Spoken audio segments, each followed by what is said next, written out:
Every single guest at that wedding reception looked at me like I was a broke, desperate parasite clinging to my parents' wallets. My father stood confidently in front of 200 smiling people, clinking his champagne glass, and loudly announced that he was still graciously paying every single penny of my college tuition.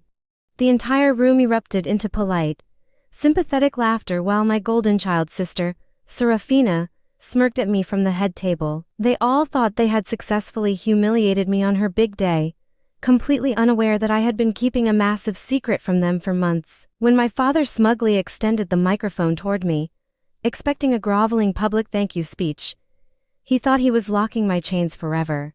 In reality, he was handing me a loaded weapon wrapped in the absolute truth. My sister Serafina had spent her entire life wrapped in the warm blanket of my parents' undivided adoration and financial worship. If she got average grades, they hired elite private tutors, but if I graduated near the top of my class, I got a quick dinner before they immediately changed the subject. Serafina received a brand new car the second she turned 18, whereas I spent my high school weekends bagging groceries just to afford my required textbooks. This lopsided dynamic taught me a brutal but necessary lesson very early in life, forcing me to realize that if I wanted a future, I would have to earn it myself. While my sister spent her college weekends partying at expensive clubs, I was burying myself in advanced classes and aggressive internship applications. By the time I reached my final year, academic scholarships and corporate stipends had covered nearly my entire college bill. The meager financial help my parents did provide was always brandished like a weapon, accompanied by constant lectures about how incredibly generous they were being. Then Serafina got engaged to a guy named Austin, and any remaining shred of balance in our family completely disintegrated into thin air.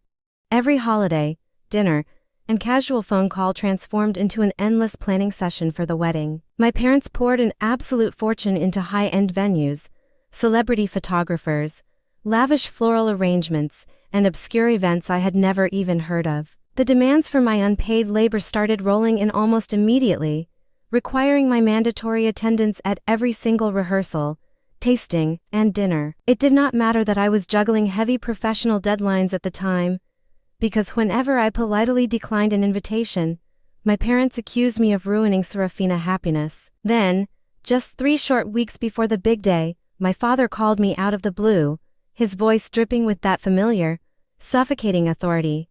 He did not bother asking how I was doing before launching into a harsh lecture about how much I was disappointing the family. My father claimed that my absence from these minor wedding events was breaking Serafina's heart and pushing my mother to her absolute limit. I sat silently in my desk chair, listening to him rant about my terrible attitude while fighting the sudden urge to laugh out loud.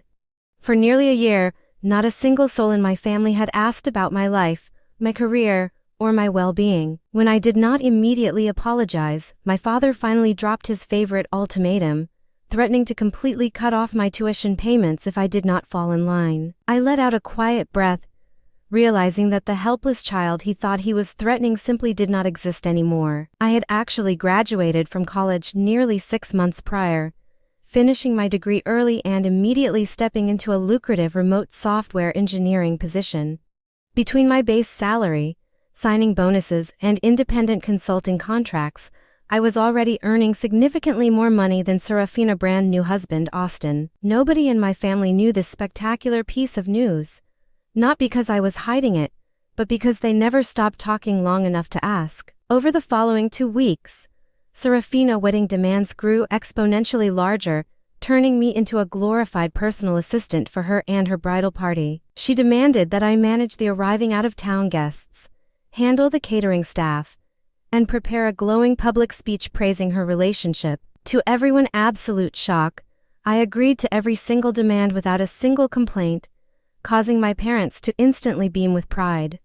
They naturally assumed that the brutal tuition threat had finally broken my spirit and forced me back into total submission. The wedding took place on a gorgeous Saturday afternoon at a highly exclusive country club just outside the bustling city center. The real ambush was carefully scheduled to take place during the reception speeches, hidden inside the printed programs under a section called Family Tributes. My mother took the microphone first, initially praising Serafina's achievements before smoothly shifting the narrative toward the immense, agonizing financial sacrifices of parenthood. She repeatedly emphasized how much financial backing they had poured into their children, setting the stage perfectly for my father's grand performance. When my father took the stage, he praised Serafina and Austin as the ultimate definitions of maturity, responsibility, and adulthood. Then, he turned his gaze toward me, speaking broadly about younger family members who still desperately need parental guidance and financial crutches to survive. I could feel the heavy gaze of dozens of wedding guests turning toward my table, pitying the struggling younger sibling who could not stand on her own. My father delivered his final, crushing blow by smiling warmly and mentioning the heavy tuition payments they were still making on my behalf. Serafina looked absolutely ecstatic from her throne at the head table, believing her competitive victory over me was finally complete. My father proudly extended the microphone toward me, fully expecting a humiliated, tearful thank you speech in front of his wealthy peers. Instead, the very second my fingers wrapped around that microphone, the entire power dynamic in that room shifted irreversibly. I took a slow, deep breath, looked directly at the crowd, and calmly congratulated Serafina and Austin on their beautiful new journey together. I paused, watching my parents nod with smug satisfaction, before continuing my speech with a completely level, unbothered voice. I mentioned how incredibly surprised I was to hear my father express so much public concern over my ongoing college tuition.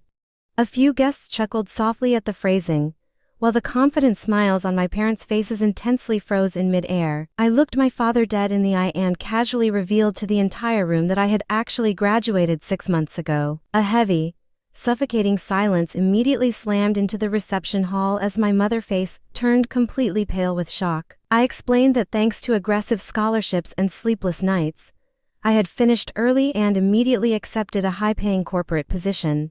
The audience was locked in now, giving me the kind of intense, undivided attention my family had denied me my entire life. I gently added that my parents likely missed this news because our family conversations had revolved exclusively around Serafina wedding for the past year. A few uncomfortable clearings of throats echoed through the crowd as my father's neck turned a deep, furious shade of crimson. I smiled warmly and assured the guests that nobody needs to worry about my finances because my tuition was long taken care of.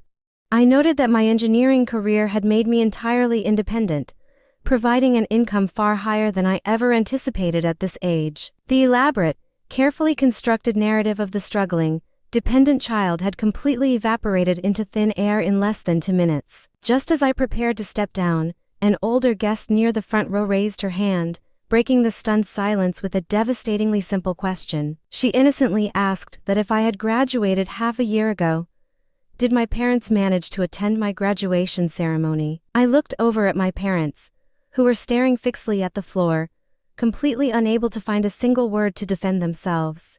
I calmly replied that they unfortunately could not make it, as they were busy touring luxury wedding venues that weekend. A collective gasp and a wave of deep discomfort washed over the tables as the guests finally realized the true reality of our family dynamic. No further explanations were necessary, because the blatant pattern of emotional neglect and favoritism was now on full display for everyone to see.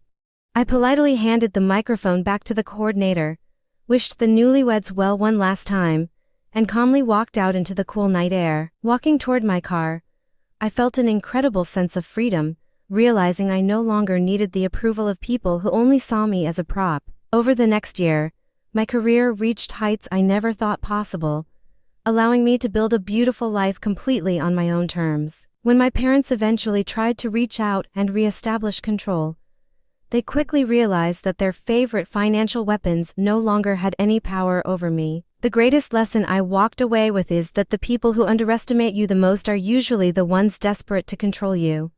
My parents thought they held the keys to my entire future, never realizing I had already built a mansion without them.